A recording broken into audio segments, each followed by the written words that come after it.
എല്ലാവരും ഇപ്പം ഈ കാണുന്നത് പോലെയുള്ള എയർ ഫ്രയർ കണ്ടിട്ടുണ്ടാവും, അല്ലെങ്കിൽ ഉപയോഗിച്ചിട്ടുണ്ടാവും.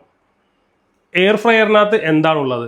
ഒരു കോയിലുണ്ടാവും. ആ കോയിലിൻ്റെ മേളിൽ ഒരു ഫാൻ ഉണ്ടാവും. ഈ കോയിൽ ചൂടാകുന്നതനുസരിച്ചിട്ട് ആ കൂളിംഗ് ഫാൻ അല്ലെങ്കിൽ അതിൻ്റെ മേളിലുള്ള ആ ഫാൻ കറക്റ്റായിട്ട് വർക്ക് ചെയ്തിട്ട് ഈ ഹീറ്റാകുന്ന ചൂടിനെ എല്ലായിടത്തേക്കും, അതായത് വെക്കുന്ന ഭക്ഷണത്തിലേക്ക് എല്ലായിടത്തേക്കും കറക്റ്റായിട്ട് എത്തിക്കാൻ വേണ്ടിയിട്ടാണ് എയർ ഫ്രയറിൻ്റെ ഒരു ഫംഗ്ഷൻ എന്ന് പറയുന്നത്.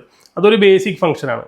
നമ്മളുടെ മൈക്രോവേവ് ഉപയോഗിക്കുന്ന ആൾക്കാരുടെ വീടുകളിൽ കൺവെക്ഷണൽ മൈക്രോവേവ് ഉണ്ടെന്നുണ്ടെങ്കിൽ നമുക്ക് ഇതേ ഫംഗ്ഷൻ തന്നെ നമുക്ക് മൈക്രോവേവിൽ ഉപയോഗിക്കാം. അങ്ങനത്തെ ഓവനുകളും ഇപ്പോൾ ഇറങ്ങുന്നുണ്ട്.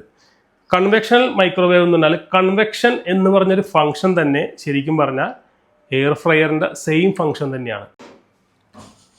ഈ കാണുന്നതാണ് കൺവെക്ഷൻ എന്ന് പറയുന്നത്. അതായത് ഈ ഒരു നെറ്റ് കാണുന്നതിൻ്റെ പുറകിൽ ഒരു ഫാൻ ഉണ്ട്, അതിൻ്റെ ചുറ്റിനും ഒരു കോയിലുണ്ട്. ഇങ്ങനെ ഒരു ഫംഗ്ഷൻ ഉള്ളൊരു മൈക്രോവേവ് ആണെന്നുണ്ടെങ്കിൽ നമ്മൾക്ക് ഇതിൻ്റെ ഉള്ളിൽ എയർ ഫ്രയറിൻ്റെ സെയിം ഫംഗ്ഷൻ നടക്കും. അപ്പോൾ കൺവെക്ഷണൽ മൈക്രോവേവുകൾ ആൾക്കാരൊരിക്കലും എയർ ഫ്രയർ വാങ്ങി പൈസ വെറുതെ കളയേണ്ട ആവശ്യമില്ല. ഇതിൽ തന്നെ നമുക്കത് ഉപയോഗിക്കാം. തമ്മിലുള്ളൊരു വ്യത്യാസം എന്താണെന്ന് വെച്ച് കഴിഞ്ഞാൽ, ഈ ഒരു കോയിൽ എയർ ഫ്രയറിനകത്ത് ഇതിൻ്റെ ബാക്ക് സൈഡിൽ നിന്നാണെന്നുണ്ടെങ്കിൽ എയർ ഫ്രയറിനകത്ത് അത് മേളിൽ നിന്നാണ് വരുന്നത്. ആ ഒരു വ്യത്യാസം മാത്രമേ അതിനകത്തുള്ളൂ. വേറെ പ്രത്യേകിച്ച് വ്യത്യാസങ്ങളോ കാര്യങ്ങളോ ഒന്നും തന്നെ ഇല്ല. ഇങ്ങനത്തെ ഒരു മൈക്രോവേവ് ഉണ്ടെങ്കിൽ നമുക്ക് എയർ ഫ്രയറിൽ ചെയ്യുന്ന എല്ലാ കാര്യങ്ങളും തന്നെ നമുക്ക് ചെയ്യാം.